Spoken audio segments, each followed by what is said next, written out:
Ever thought about what it's like to immerse yourself in a sound bath? Well, today I've got you covered. Join me as I invite a special guest to dive into the unique experience of a sound bath and spill all the details on the afterbath.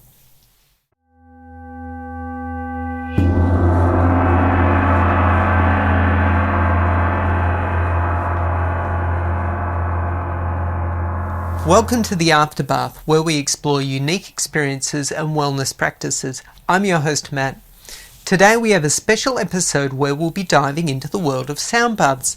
If you've ever wondered what it's like to be immersed in soothing sound waves, well, you're in for a treat. In episode 3, Shell steps into the unknown with her third of 6 consecutive sound baths, a practice that has already begun to stir something deep within her. This time she's not in the best mood, but what awaits her on the other side could be a revelation.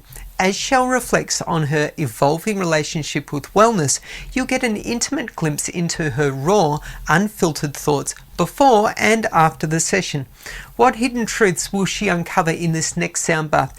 Could this be the turning point that transforms her entire journey?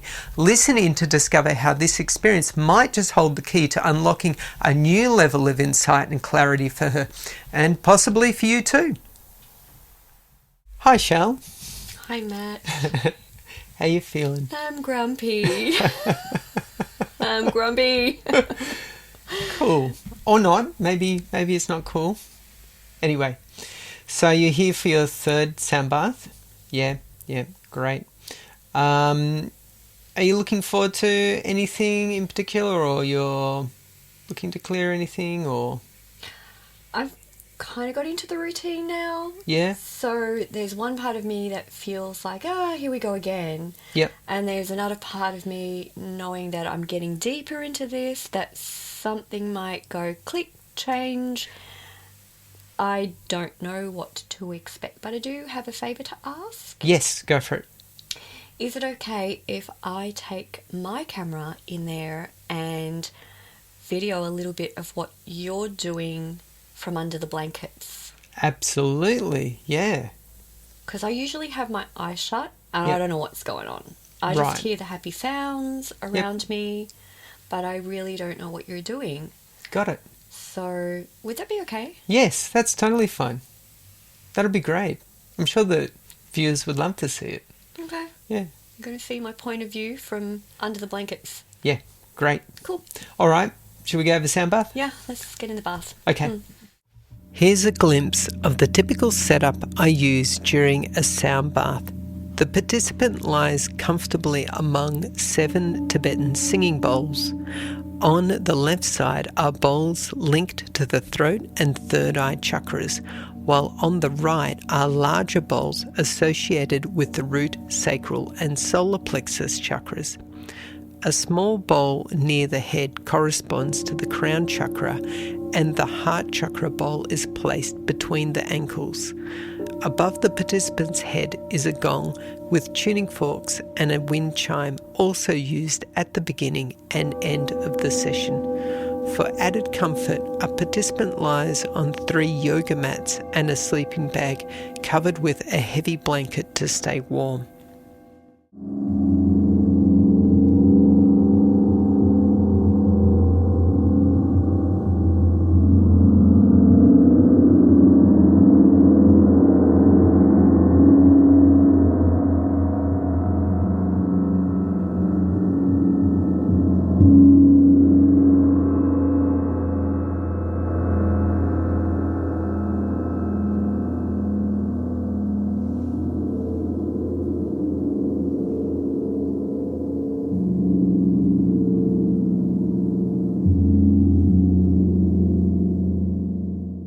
Welcome back, Shell. This is now post sound bath. How you feeling? Leave me alone. what a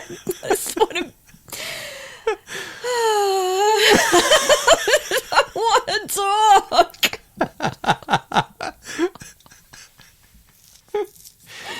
Okay. My cousin called me while I was lying there.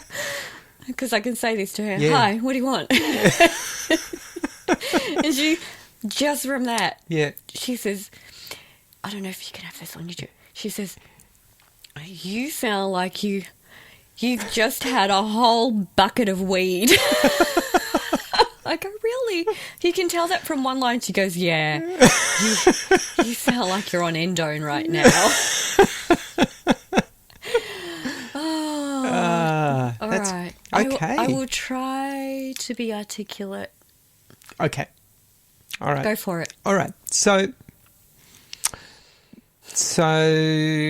did you notice any difference between this sound bath and the last sound bath? Not really. No.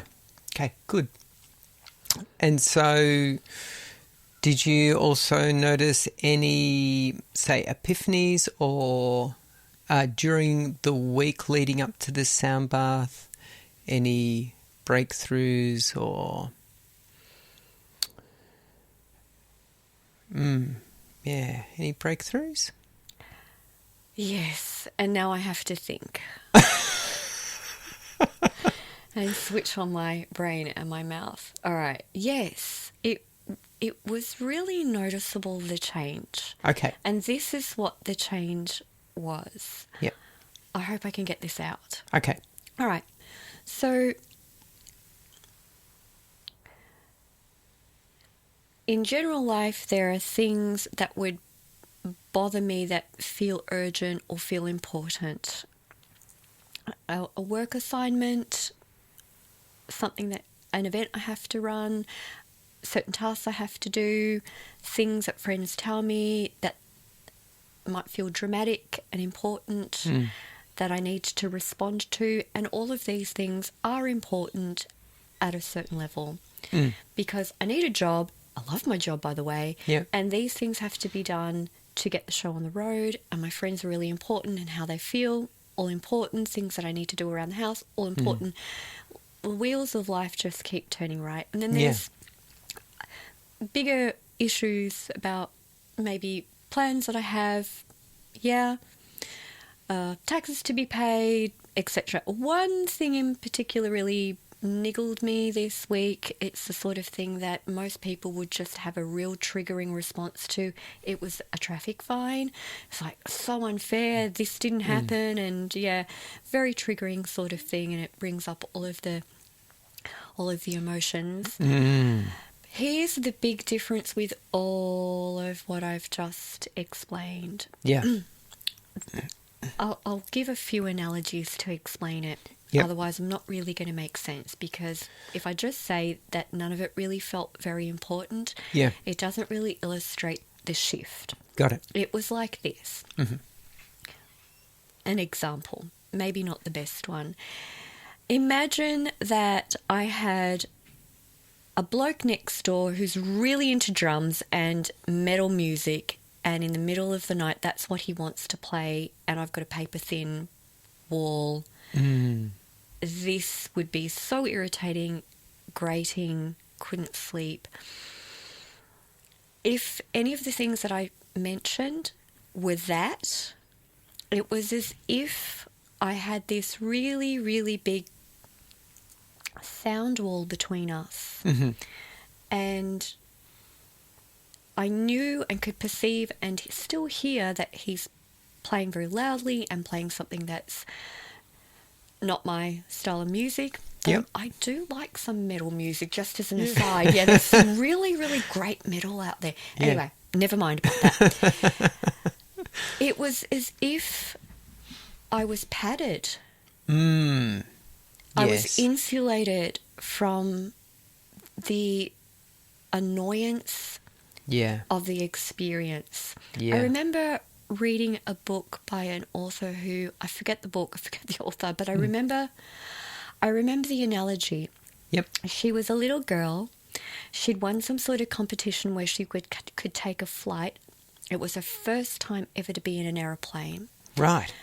But she could only go on her own. She couldn't take her sister. She couldn't take her parents. So she was up in this plane, and she related how she looked as she got higher and higher into the atmosphere. She looked back at her parents and her sister on the ground. It was one of those light plane experiences. Yep. Not a jumbo jet. Mm. And she looked back at her parents and her sister, and they grew smaller and smaller and smaller and smaller and smaller and smaller and smaller. And she found that interesting as perspective, yeah? And so the irritations or the importance or the dramas during the week felt like they were getting smaller and smaller and smaller, as if I was further and further away from them, that I was insulated from the noise of them, from the poking in the ribs of them, of the irritation, of the potential to be impactful on my mood. Mm-hmm. I was distanced and protected, padded. I probably have a third example somewhere, but I think you get it. Yeah, that's a very good example. I noticed it. I really noticed. I thought these things should be getting to me more. Yeah. Because last week they would have. Yeah. But this week they didn't. And even with the traffic thing, which really, really bothers most people. Yeah. I processed it really quickly. Got Within it. a couple of days, I just flipped it around and thought, well, you know what? It's not that big a deal. Yeah. It's really just not a big deal. Yeah. Yeah. This is just a tiny little blip. So to think that change in my thinking to minimise things, not make them bigger than what they are, not needing to be bigger than what they are, and feeling distanced from them and insulated from the noise of them. Really, really, really big change. I didn't expect that in just a week. Yeah. Yeah, that's amazing. It is amazing. I hope we can keep that one up. That's a really good one to have in life. Yeah. Yeah, no, definitely. What was I should add this. It's not that I didn't care. Yes. You know that book. I probably can't swear on on YouTube, but there is a book. This is Subtle Art of Not Giving a Duck. Right? Yeah. Another one. Well, I thought about that title and the meaning behind the phrase is to look like you're caring but not care. Yeah. But what's happening here is something different. Yeah. I still care. Yeah. But the irritation, the drama. Yeah. Yes. Yeah, it's dissolving. Unimportant, Yeah. dissolving. Yeah. Can I stop talking now? Can I go back to my tribe? And my bliss land?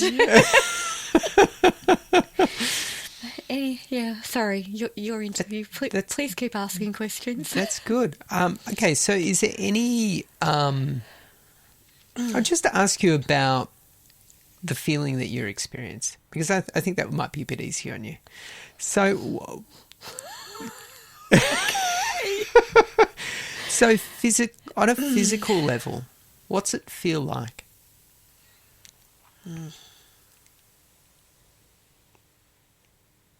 Okay.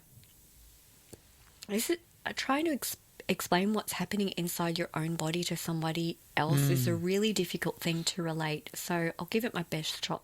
It's a couple of areas. First of all, the head. And this is much more noticeable than the previous sessions. So it's just sort of this mild swimming. Got it. Yeah. Feeling. It's like being in an ocean and it's just gently going like this. Yeah. But there's another thing. Hang on, let me just feel it again.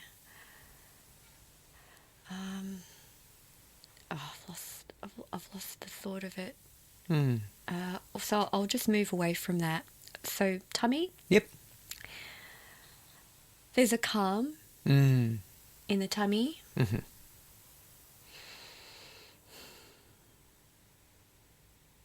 Oh, go back to the head. Mm-hmm. So apparently in the early hours of the morning you do something called REM sleep, rapid eye movement sleep. Yeah. Yeah. Then when you wake up, there's a state of your brain that you're in that you can get very clear thoughts, you can solve problems before you fully wake up, right? Yeah, so it'd be like theta. If you say Yeah. so. I don't know which one is which. Yep.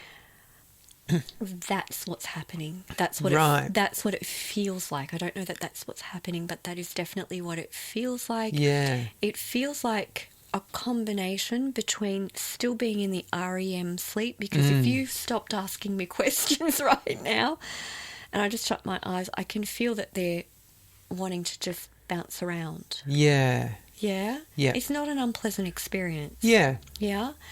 And secondly, I still feel like I'm coming out of a very deep sleep state.